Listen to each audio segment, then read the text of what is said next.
Hello friends, channel को पुणी थे स्वागत। जदि आपण +3 history honours 5th semester student तेबे आज वीडियो आपण बहुत इम्पोर्टाट अटे कारण आज आम तुम वर्ल्ड हिस्ट्री सेकेंड यूनिट आरंभ करुचु। यूनिट रे मोट 3टी चैप्टर अच्छी एवं आपणकर आसंता इंटरनल एग्जाम रो प्रश्न यही यूनिट रू ही आसीबो। सेतिपाई यही संपूर्ण प्लेलिस्ट को आरंभ रू शेष पर्यंत निश्चय देखंतु। आज आम सेकेंड यूनिट प्रथम अध्याय पढ़ा नेशनल कॉन्स्टिट्यूएंट असेंबली। सांग माने यह केवल गोटे अध्याय नुहे, यह फ्रेंच रिवोल्यूशन सबुठारु बड़ टर्निंग पॉइंट अटे। ताहले चलंतु आज वीडियो को गोटे सरल प्रश्न रे आरंभ करिबा। प्रश्न हेउछि फ्रेंच रिवोल्यूशन काहेकि हेइतिला। कौन केवल एथिपाई जे लोक माने किंग लुइस 16 को पसंद करुनथिले? बिल्कुल नुहे। फ्रेंच रिवोल्यूशन कौनसी गोटे दिनर क्रोध नथिला। यह बहु वर्ष धरी जमी रही दुख, अन्याय और असंतोषर परिणाम थिला।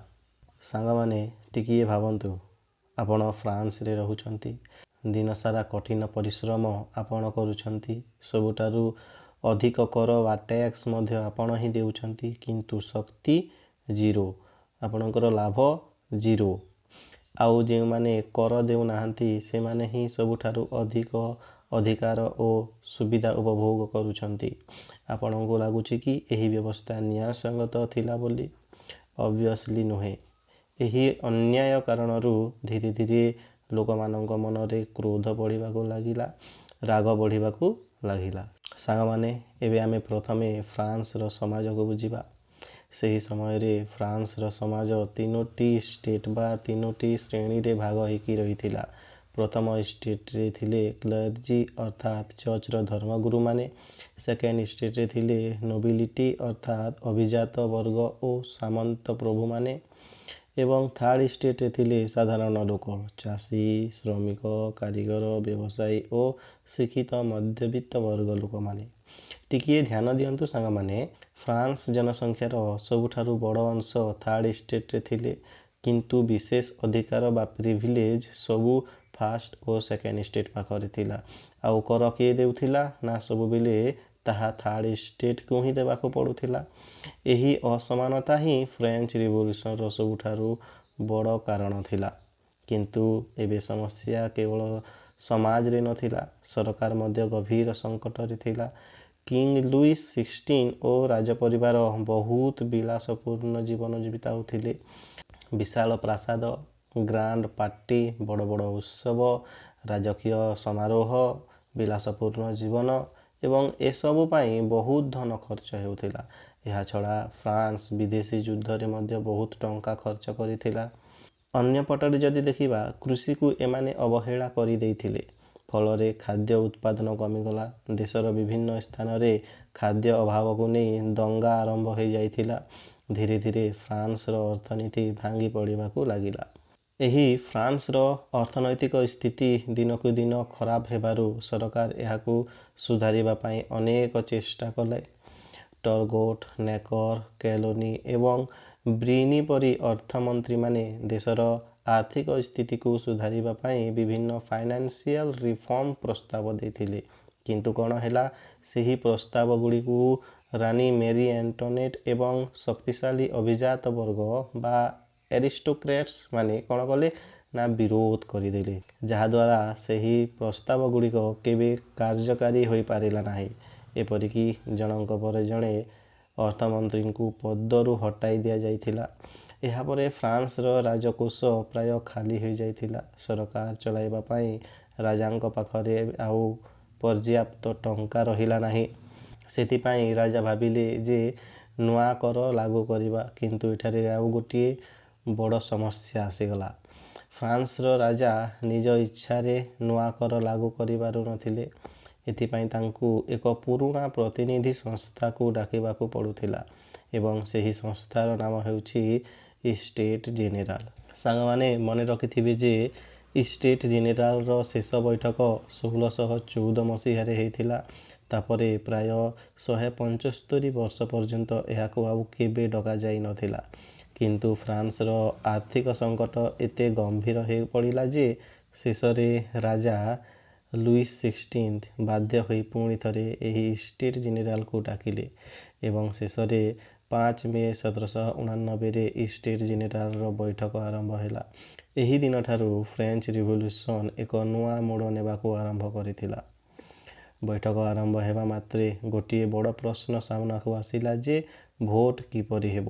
ପୁରୁଣା ପରମ୍ପରା ଅନୁସାରେ ଭୋଟ ବାଇ ଅର୍ଡର ପ୍ରଣାଳୀରେ ହେଉଥିଲା, ଅର୍ଥାତ୍ ଫାର୍ଷ୍ଟ ଷ୍ଟେଟ୍ରୁ ଗୋଟିଏ ଭୋଟ, ସେକେଣ୍ଡ ଷ୍ଟେଟ୍ରୁ ଗୋଟିଏ ଭୋଟ ଓ ଥାର୍ଡ଼ ଷ୍ଟେଟ୍ରୁ ଗୋଟିଏ ଭୋଟ।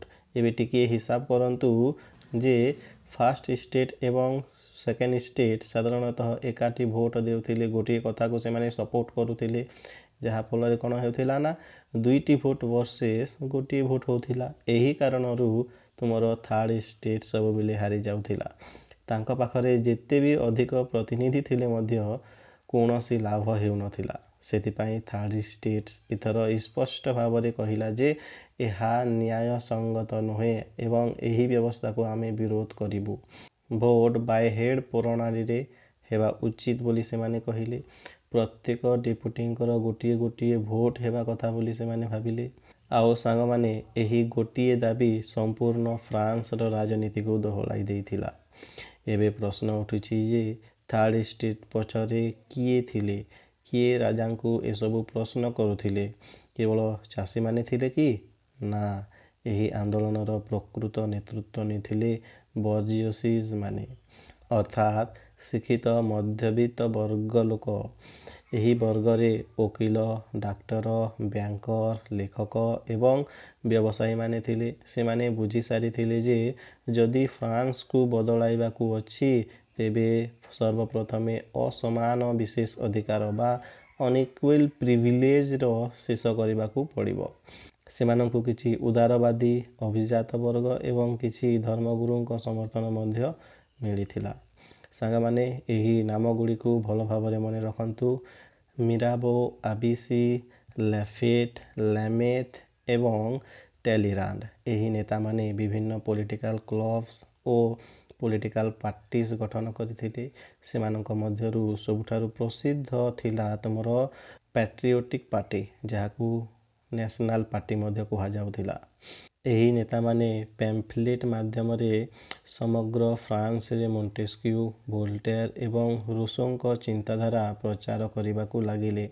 ସେମାନଙ୍କର ଦାବି ସ୍ପଷ୍ଟ ଥିଲା। ପ୍ରଥମ କଥା କି ସେମାନେ ଥାର୍ଡ଼ ଷ୍ଟେଟ୍ର ପ୍ରତିନିଧିଙ୍କ ସଂଖ୍ୟା ବଢ଼ାଯାଉ କଥା କହିଲେ। ଡିକ୍ଲେରେସନ୍ ଅଫ୍ ରାଇଟ୍ସ ପ୍ରସ୍ତୁତ କରାଯାଉ ବୋଲି କହିଲେ। ଫ୍ରାନ୍ସ ପାଇଁ ଗୋଟିଏ ରିଟେନ୍ କନଷ୍ଟିଚ୍ୟୁସନ୍ ବା ଲିଖିତ ସମ୍ବିଧାନ ତିଆରି କରାଯାଉ ବୋଲି କହିଲେ। ଏବଂ ସବୁଠାରୁ ଗୁରୁତ୍ୱପୂର୍ଣ୍ଣ କଥା ହେଉଛି ଯେ ସେମାନେ କହିଲେ ରାଜାଙ୍କଠାରୁ ଦେଶକୁ ଅଧିକ ଗୁରୁତ୍ୱ ଦିଆଯାଉ। ଜନସାଧାରଣଙ୍କ ଚାପ ଏତେ ବଢ଼ିଗଲା ଯେ ଶେଷରେ ରାଜାଙ୍କୁ ଏହି ଦାବି ମାନିବାକୁ ପଡ଼ିଲା। ସେ ଅର୍ଡର ଇନ୍ କାଉନସିଲ୍ ଜାରି କଲେ। ଏହାପରେ ଥାର୍ଡ଼ ଷ୍ଟେଟ୍ର ପ୍ରତିନିଧିଙ୍କ ସଂଖ୍ୟାକୁ ଦ୍ୱିଗୁଣା କରି ଦିଆଗଲା। ତାପରେ ନିର୍ବାଚନ ହେଲା। ଏବେ ଷ୍ଟେଟ୍ ଜେନେରାଲରେ ମୋଟ 1214 ଜଣ ସଦସ୍ୟ ଥିଲେ। ସେଥିମଧ୍ୟରୁ 621 ଜଣ ଥାର୍ଡ଼ ଷ୍ଟେଟ୍ରୁ, 308 ଜଣ କ୍ଲେର୍ଜିରୁ ଏବଂ 285 ଜଣ ନୋବିଲିଟିରୁ ରହୁଥିଲେ। ସାଙ୍ଗମାନେ, ଏବେ ଥାର୍ଡ଼ ଷ୍ଟେଟ୍ର ପାଖରେ ସବୁଠାରୁ ଅଧିକ ପ୍ରତିନିଧି ଥିଲେ, କିନ୍ତୁ ଯଦି ଭୋଟିଂ ବାଇ ଅର୍ଡର ପ୍ରଣାଳୀରେ ହୁଏ, ତେବେ ସେମାନେ ପୁଣି ହାରିଯିବେ। ଏହି କାରଣରୁ ବୈଠକରେ ଡେଡଲକ୍ ବା ଅଚଳାବସ୍ଥା ସୃଷ୍ଟି ହେଲା। ଅନେକ ଦିନ ପର୍ଯ୍ୟନ୍ତ କୌଣସି ନିଷ୍ପତ୍ତି ହୋଇପାରିଲା ନାହିଁ। ଏବଂ ତାପରେ ଆସିଲା ଏକ ଐତିହାସିକ ତାରିଖ, 17 ଜୁନ୍ 1789। ଏହି ତାରିଖଟି ଆପଣଙ୍କ ପରୀକ୍ଷା ପାଇଁ ମଧ୍ୟ ବହୁତ ଗୁରୁତ୍ୱପୂର୍ଣ୍ଣ ଅଟେ, ତେଣୁ ଏହାକୁ ମନେ ରଖିଥିବେ। ସେହିଦିନ ଥାର୍ଡ଼ ଷ୍ଟେଟ୍ର ପ୍ରତିନିଧିମାନେ ଘୋଷଣା କଲେ ଯେ ଆମେ ଆଉ ଷ୍ଟେଟ୍ ଜେନେରାଲର ସଦସ୍ୟ ନୁହେଁ, ଆମେ ହିଁ ଫ୍ରାନ୍ସର ପ୍ରକୃତ ନ୍ୟାସନାଲ ଆସେମ୍ବଲି।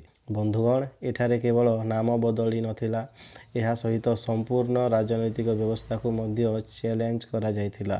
ସେହି ଦିନରୁ ନ୍ୟାସନାଲ ଆସେମ୍ବଲି ବେଲିଙ୍କୁ ନିଜର ପ୍ରେସିଡେଣ୍ଟ ଭାବରେ ନିର୍ବାଚିତ କଲା ଏବଂ ଘୋଷଣା କଲା ଯେ ଏବେଠାରୁ କର ବା ଟ୍ୟାକ୍ସେସ୍ ଅନୁମୋଦନ କରିବାର ଅଧିକାର ଏବଂ ନୂତନ କନଷ୍ଟିଚ୍ୟୁସନ୍ ପ୍ରସ୍ତୁତ କରିବାର ଅଧିକାର ନ୍ୟାସନାଲ ଆସେମ୍ବଲିର ହେବ।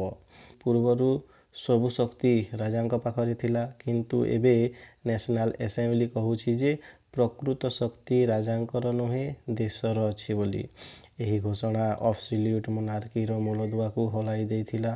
କିନ୍ତୁ କିଙ୍ଗ ଲୁଇସ୍ 16 କ'ଣ ଏତେ ସହଜରେ ହାର ମାନି ନେଇଥିଲେ?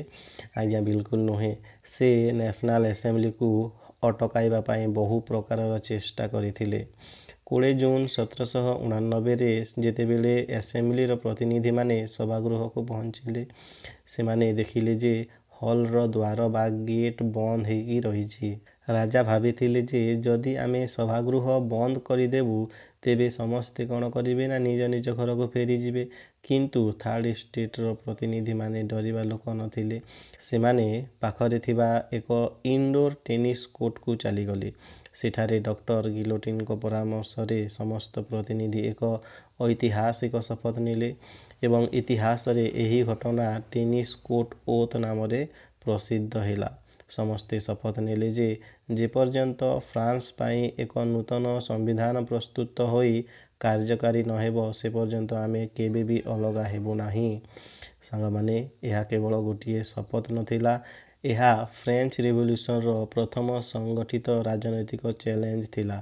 ଏହି ଶପଥ ସ୍ପଷ୍ଟ କରିଦେଲା ଯେ ଏବେ ଫ୍ରାନ୍ସର ଲୋକମାନେ କେବଳ କିଛି ରିଫର୍ମସ୍ ଚାହୁଁନଥିଲେ, ସେମାନେ ଏବେ ଗୋଟିଏ ନୂଆ ପଲିଟିକାଲ ସିଷ୍ଟମ ଗଠନ କରିବାକୁ ଚାହୁଁଥିଲେ। କିନ୍ତୁ ରାଜା ଆଉ ଥରେ ଶେଷ ଚେଷ୍ଟା କରିଥିଲେ। 23 ଜୁନ୍ 1789 ମସିହାରେ ସେ 3ଟି ଷ୍ଟେଟ୍ସର ଏକ ଜଏଣ୍ଟ ସେସନ ଡାକିଲେ। ସେ ଆଦେଶ ଦେଲେ ଯେ 3ଟି ଷ୍ଟେଟ୍ସ ପୂର୍ବ ପରି ଅଲଗା ଅଲଗା ବସିବେ ଏବଂ ଭୋଟିଂ ମଧ୍ୟ ପୁରୁଣା ବାଇ ଅର୍ଡର ପ୍ରଣାଳୀରେ ହେବ। କିନ୍ତୁ ଏଥର ନ୍ୟାସନାଲ୍ ଆସେମ୍ବ୍ଲି ଆଉ ନଇବାକୁ ପ୍ରସ୍ତୁତ ନଥିଲା। ବେଲି ଏବଂ ମିରାବୋ ରାଜାଙ୍କ ଆଦେଶକୁ ସିଧାସଳଖ ପ୍ରତ୍ୟାଖ୍ୟାନ କରିଦେଲେ। ସେମାନେ କହିଲେ ଯେ ଆମେ ଫ୍ରାନ୍ସର ଜନତାଙ୍କ ସାଧାରଣ ଇଚ୍ଛାର ପ୍ରତିନିଧିତ୍ୱ କରୁଛୁ। ଆମକୁ ଏଠାରୁ କେବଳ ବାଇନଟ୍ର ଶକ୍ତିରେ ହିଁ ବାହାର କରାଯାଇପାରିବ। ଏଠାରୁ ସ୍ପଷ୍ଟ ହୋଇଗଲା ଯେ ଫ୍ରାନ୍ସରେ ପ୍ରକୃତ ସଂଘର୍ଷ ଏବେ ଆରମ୍ଭ ହୋଇଯାଇଛି। ଗୋଟିଏ ପଟେ ଥିଲେ ରାଜା ଏବଂ ଅନ୍ୟ ପଟେ ଥିଲେ ସମଗ୍ର ଦେଶବାସୀ।